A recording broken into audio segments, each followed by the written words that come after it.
ուզում ենք փոխվարչապետի հետ հանդիպում։ Կառավարության շենքի դիմաց բողոքի ակցիա են իրականացնում ձկնաբույսները։ Նրանք պնդում են, որ եվրոպական շուկան դեռ անհասանելի է իրենց համար ու պահանջում են հանդիպում փոխվարչապետի հետ։ Ձկնաբույսների միության տնօրեն Գոր Գրիգորյանը նշել է. «Մինչ օրս ոչ Եվրոպա արտահանման կանոնակարգերը հաստատելու հարցն է լուծվել, ոչ էլ սուբսիդիա տրամադրելուն է։ Փորձում էր հանրությանը ցույց տալ, որ ինչ-որ ոլորտի հետ կապված հարց է լուծվել, բայց ժողովուրդ ջան, ոչ Եվրոպա արտահանման կանոնակարգերը հաստատելու հետ կապված է ոլորտի հարցը լուծվել,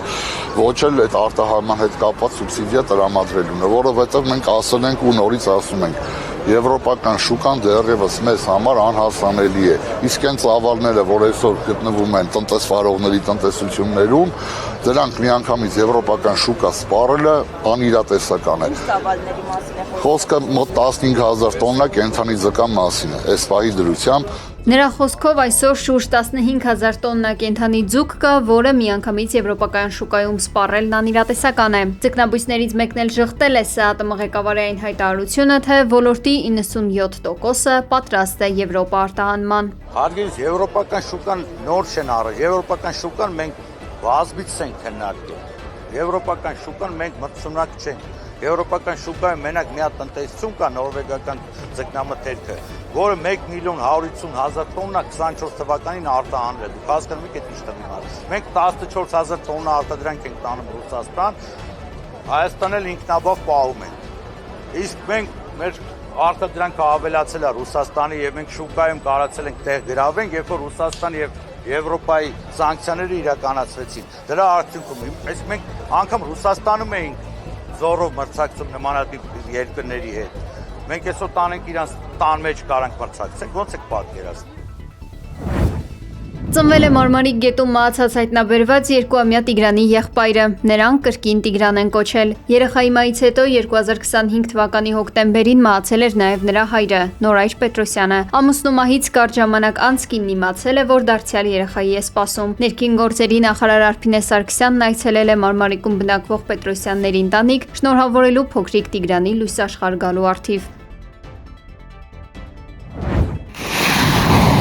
Իրանը հզոր հարվածներ է հասցրել ԱՄՆ ռազմաբազաներին, հարվածների հետևանքով զոհվել է 2 ամերիկացի զինծառայող։ Իսլամական հեղափոխության պահապանների կորպուսի տվյալներով հրթիռներով եւ ԱԹՍ-ներով հարվածների հետևանքով խոցվել է Մուհարակ քաղաքի ամերիկյան ռադիոտեղորոշիչ կայանը եւ Ռիֆա քաղաքի Պատրիոտ հակաօդային պաշտպանության համակարգը, որը գտնվում է Բահրեյնում։ Իրանական Շիրազ քաղաքում մի քանի պայթյուն է որոտացել։ Հարվածի թիրախում է հայտնվել քաղաքի խոշորագույն թաղամասերից մեկը։ Այս ֆոնին Կատարը, Եգիպտոսը, Պակիստանը եւ տարածաշրջանային այլ միջնորդներ ԱՄՆ-ին եւ Իրանին 10-օրյա հրադադարի առաջարկ են ներկայացրել, հաղորդել է Axios գործակալությունը։ Տեղատար ապանձրևները հեղեղել են Վրաստանի մայրաքաղաք Թբիլիսիի մի քանի փողոցներ։ Քաղաքում տրանսպորտի երթևեկությունը դժվարացել է, հայտնել են հանրային ծառայությունները։ Որոշ վայրերում վարորդները ստիպված են եղել ձեռքով հրել մեքենաները։ Մոսկվայի կենտրոնում գտնվող էլիտար բնակելի համալիրի տանիքին հրդեհ է բռնկվել։ Կրակի առաջացման պատճառը դեռևս անհայտ է։ Շենքից մարդկանց էվակուացրել են։ Նախնական տվյալով կրակը ընդգրկել է 10 քառակուսի մետր տարածք եւ կա հրդեհի հետագա տարածման վտանգ։ Financial Times-ի հաղորդմամբ Դոնալդ Թրամփի արտաքին քաղաքական ժառանգությունն այսօր վճռվում է Իրանի դեմ վերսկսված պատերազմի եւ Հորդանանում ամերիկացի զինվորների զոհվելու մտահոգիչ պայմաններում։ Վաշինգտոնն այժմ փորձում է սոսկ վերականգնել Հորմուզի նեղուցի նավագնացության եւ միջուկային ծրագրի նախկին կարգավիճակը։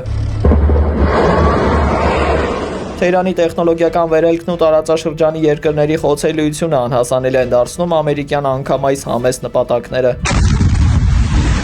Դիվանագիտական փակուղու պատճառով Սպիտակ տունը կրկին որդեգրել է Իրանում վարչակարգի տապալման եւ տնտեսական շրջափակման վտանգավոր մարտավարությունը։ Էնդի Բրնեմը ստանձնել է Միացյալ Թագավորության վարչապետի պաշտոնը։ Բուքինգեմյան պալատում Չարլզ 3-րդ թագավորն արդեն ընդունել է նոր վարչապետին եւ հանձնարարել կառավարություն ձևավորել։ Մինչ այդ միապետը բավարարել էր Քիր Սթարմերի հրաժարականի դիմումը։ Վերջինիս հեռացումով ողջ նախկին վարչապետների թիվը հասցնելով ռեկորդային 9-ի։ Թեև Սթարմերը հայտարարել է երկրի ամրապնդման մասին, լեյբորիստական կուսակցությունն այսուհետ կառաջնորդի 56-ամյա Բրնհեմը։ Սա 2022 թվականից ի վեր Չարլզ 3-րդի հաստատած արդեն 3-րդ վարչապետն է։